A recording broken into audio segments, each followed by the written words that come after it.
destroyer of worlds. I suppose we all thought that, one way or another.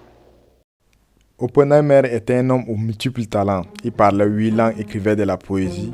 Pourtant, il restera à jamais dans les mémoires comme le père de la bombe atomique.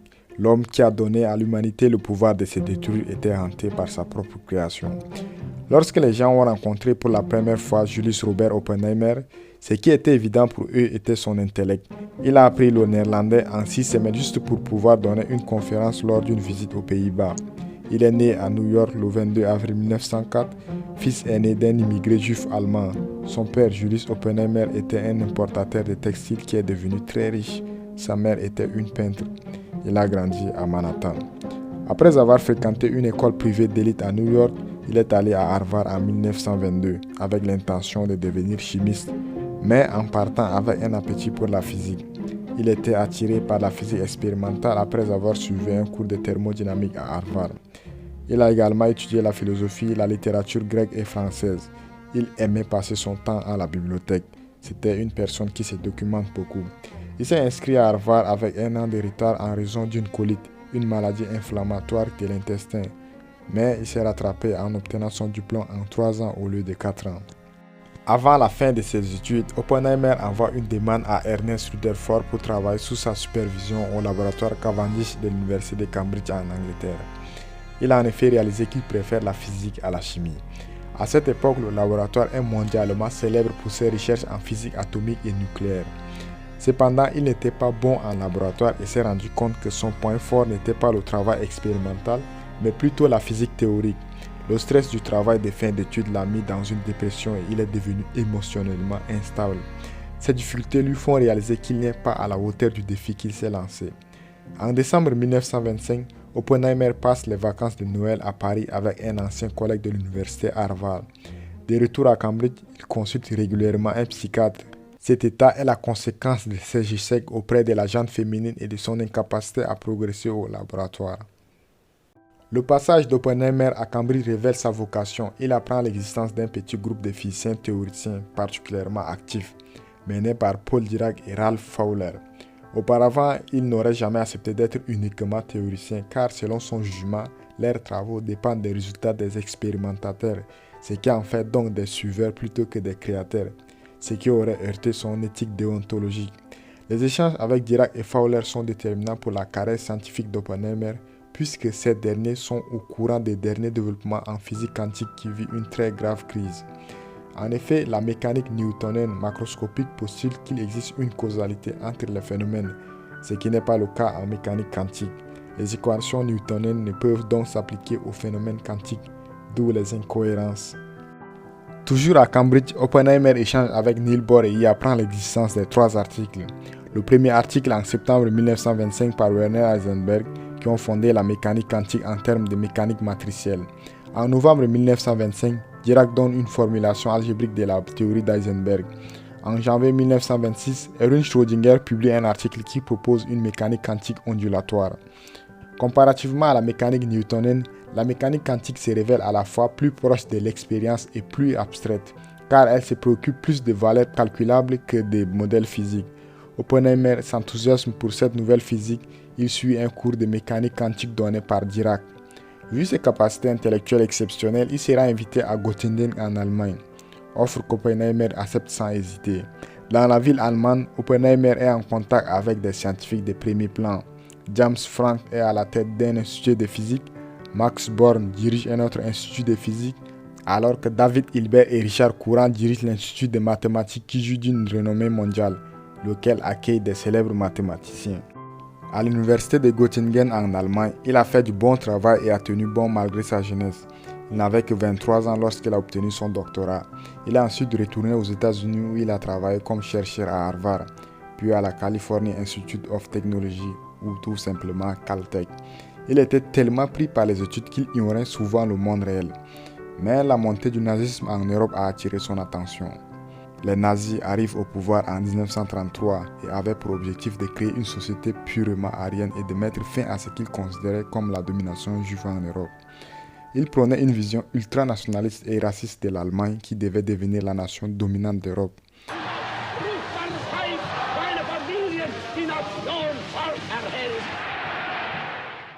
Dès décembre 1938, le chercheur allemand Otto Hahn découvre la fission nucléaire. La voie vers un réacteur et une bombe nucléaire est ouverte. Un programme militaire allemand est mis sur pied dès 1939 pour mettre au point la première bombe atomique de l'histoire. Le physicien hongrois Leo Szilard était préoccupé par les récents résultats scientifiques obtenus par les Allemands dans le domaine de la fission nucléaire et leur potentiel pour développer une bombe atomique. Il a estimé qu'il était impératif que les États-Unis prennent les devants dans cette recherche afin de s'assurer que les forces alliées disposent également de cette technologie. Il rédige une lettre qu'il fait signer par Albert Einstein en août 1939 et la fait parvenir au président des États-Unis, Franklin Delano Roosevelt. La lettre a été remise au président Roosevelt par Alexander Sachs, un conseiller économique et financier de Roosevelt qui était en contact avec Albert Einstein et Szilard. La lettre mettait en garde contre les implications potentiellement désastreuses si les Allemands développaient une bombe atomique avant les États-Unis et exhortait le gouvernement américain à entreprendre des recherches sur les armes nucléaires. Oppenheimer était d'accord avec Einstein sur le fait que les scientifiques allemands pouvaient fabriquer une arme nucléaire et lorsqu'ils auront, Hitler sera prêt à l'utiliser contre ses ennemis. L'Amérique regarde avec effroi les nazis envahir la Pologne en 1939.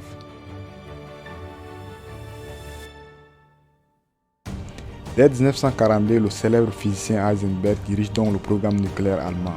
Cependant, entre 1941 et 1944, Heisenberg participe à plusieurs voyages de propagande nazie en Hongrie, au Danemark, aux Pays-Bas et en Pologne.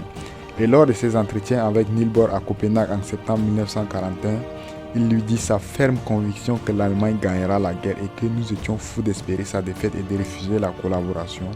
Et il lui donne la nette impression que sous sa direction, tout était fait en Allemagne pour fabriquer l'arme nucléaire.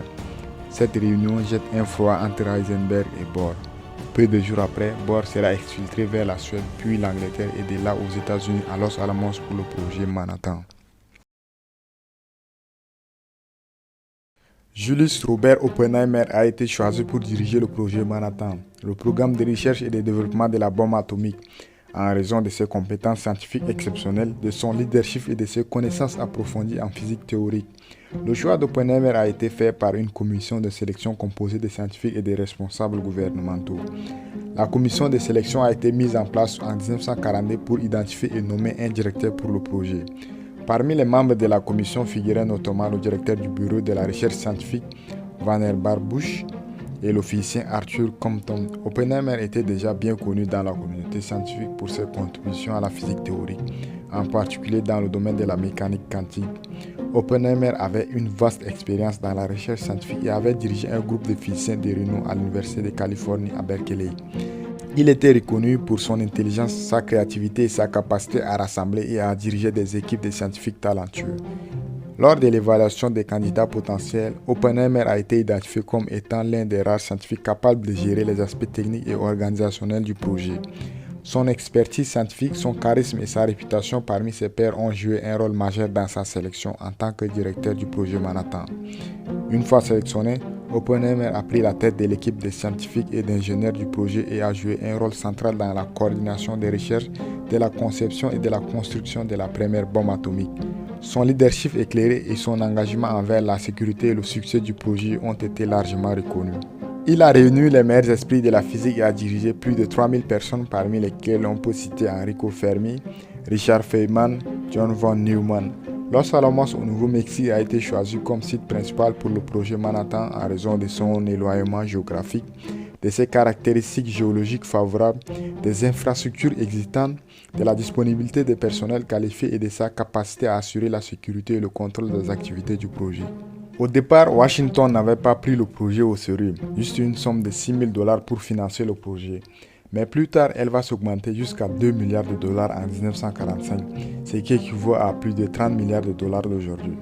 Oppenheimer avait déjà travaillé sur la fission nucléaire, la puissante libération d'énergie causée par la scission d'un atome. Le meilleur élément pour la séparation est l'élément le plus lourd trouvé dans la nature, l'uranium. Un atome d'uranium possède 92 protons et 146 neutrons, ce qui donne une masse de 238. Une petite partie de l'uranium extraite contient les mêmes 92 protons, cependant il n'a que 143 neutrons, ce qui nous donne U-235 ou une masse de 235. Ceci est très instable, ce qui le rend hautement divisible ou fissible. Lorsqu'il est frappé par un neutron, il devient U-236.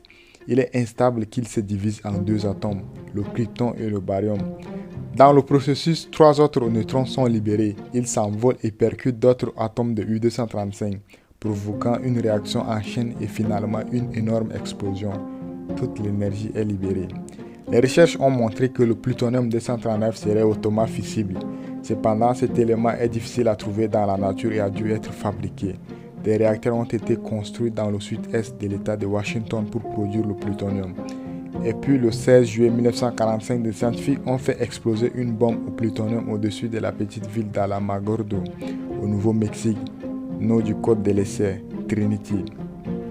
Jamais auparavant, l'humanité n'avait possédé une arme qui constituait une menace pour la race humaine. We knew the world would not be the same. Few people laughed. Few people cried. Most people were silent. I remembered the line from the Hindu scripture, the Bhagavad Gita. Vishnu is trying to persuade the prince that he should do his duty, and to impress him takes on his multi-armed form and says, "Now I am become death, the destroyer of worlds." I suppose we all thought that one way or another. Le succès du test signifiait qu'une bombe atomique était prête à être utilisée par l'armée américaine. Le mois suivant, l'armée américaine a largué 2 bombes atomiques sur le Japon.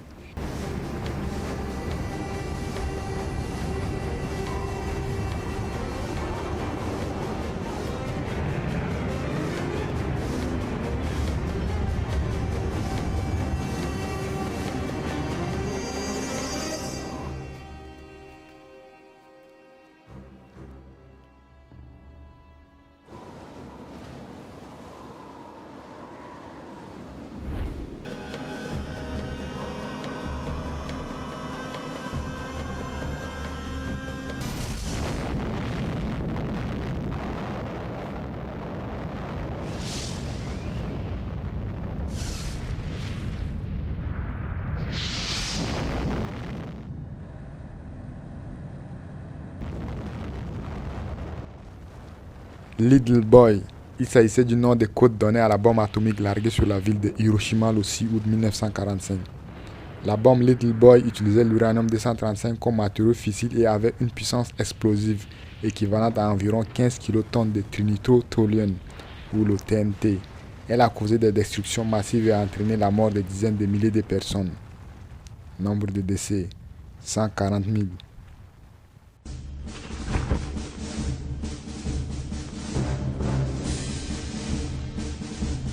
Trois jours plus tard, une autre bombe est tombée sur Nagasaki.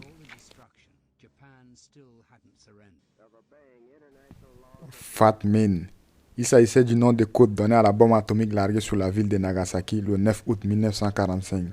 La bombe Fat Man utilisait le plutonium-239 comme matériau fissile et avait une puissance explosive équivalente à approximativement 21 kilotonnes de trinitrotoluène. Bien que la bombe de Nagasaki ait été moins puissante que celle de Hiroshima, elle a néanmoins provoqué des destructions significatives et a entraîné la mort de milliers de personnes. Nombre de décès, 74 000. Les 2 bombes ont fait plus de 214 000 morts sans compter les blessés qui n'ont pas survécu. D'autres mouraient d'un empoisonnement aux radiations. Le Japon capitula 6 jours plus tard, mettant fin brutalement à la Seconde Guerre mondiale.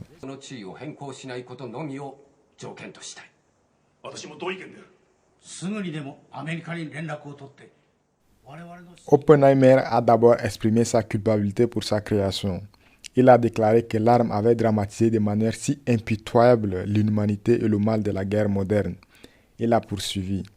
Dans une sorte de sens grossier qu'aucune vulgarité, aucun humour, aucune exagération ne peut tout à fait éteindre, les physiciens ont connu le péché. Pourtant, une décennie plus tard, il affirme ne pas être responsable des dégâts causés par la bombe, la rejetant sur l'État en disant « Je n'ai aucun poids sur ma conscience. Notre travail a changé les conditions dans lesquelles les hommes vivent. Mais l'utilisation faite de ces changements est le problème des gouvernements, pas des scientifiques. » Après la guerre, il est devenu un conseiller clé sur la politique atomique américaine. Il a dirigé le principal comité consultatif du successeur du projet Manhattan, la Commission de l'énergie atomique. La commission était une agence civile chargée de contrôler la recherche nucléaire et le développement d'armes nucléaires. Il avait même un bureau dans les bureaux exécutifs du président en face de la Maison Blanche. Mais les choses ont commencé à se retourner contre Oppenheimer. En décembre 1953, le président Dwight Eisenhower a ordonné qu'un mur blanc soit placé entre le docteur Oppenheimer et toute donnée secrète.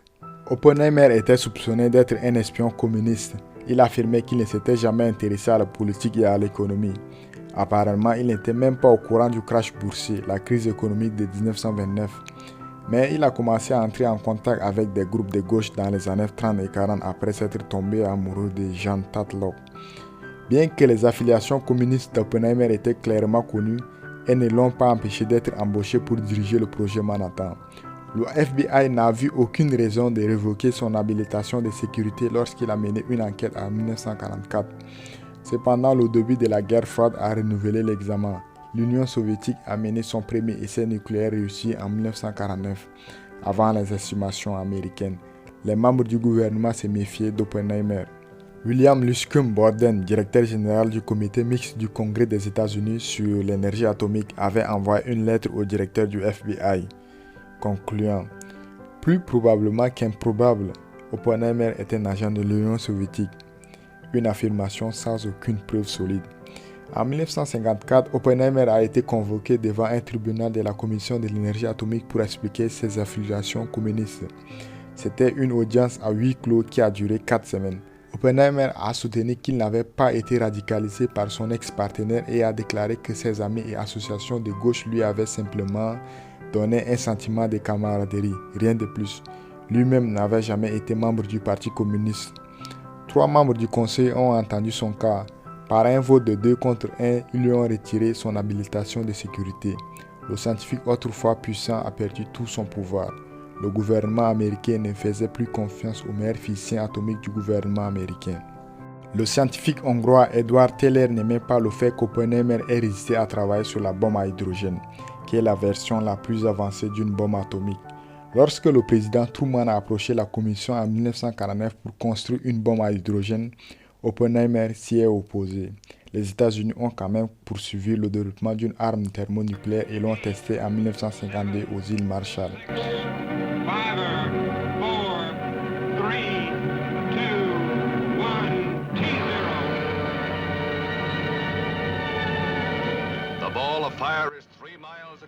La bombe H est devenue le bébé de Teller. Au cours de l'audience, Teller a témoigné « Je me sentirais plus en sécurité sur les affaires publiques reposées entre d'autres mains ». Pour son témoignage, Teller a été rejeté par la communauté scientifique pendant de nombreuses années. Aujourd'hui, des centaines de pages déclassifiées des audiences secrètes ont révélé qu'Oppenheimer n'était pas déloyal. Le département américain de l'énergie conclut « Il s'est avéré impossible de lier son manque d'enthousiasme pour la bombe à hydrogène au soupçon de sa déloyauté. Produire une autre arme avec le potentiel d'être 1000 fois plus puissante que la bombe atomique était insondable pour Oppenheimer. Il a estimé que la bombe à hydrogène était inutile et immorale, craignant son utilisation contre des civils. Il avait utilisé sa position au sein de la Commission de l'énergie atomique pour faire pression en faveur d'un contrôle international des armes, afin d'éviter une course aux armements nucléaires avec l'Union soviétique.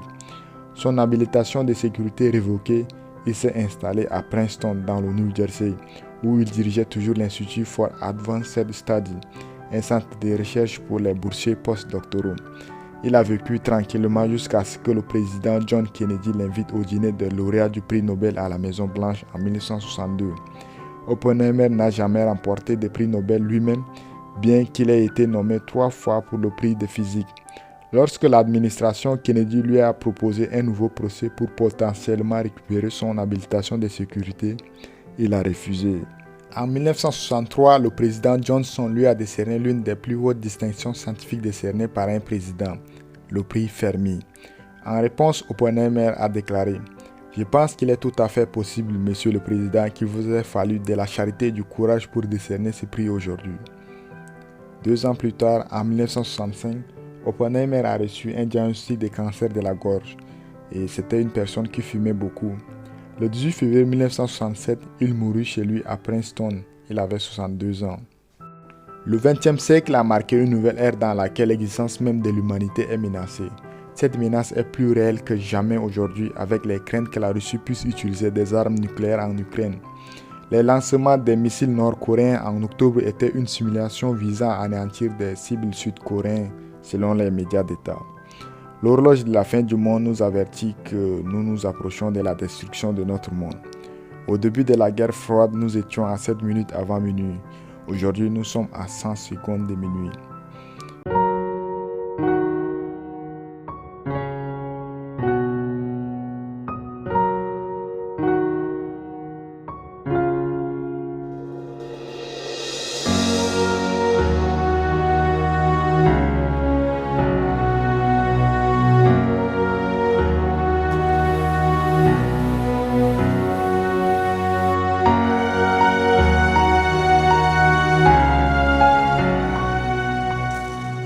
Merci d'avoir regardé la vidéo jusqu'à la fin, j'espère qu'elle vous a plu.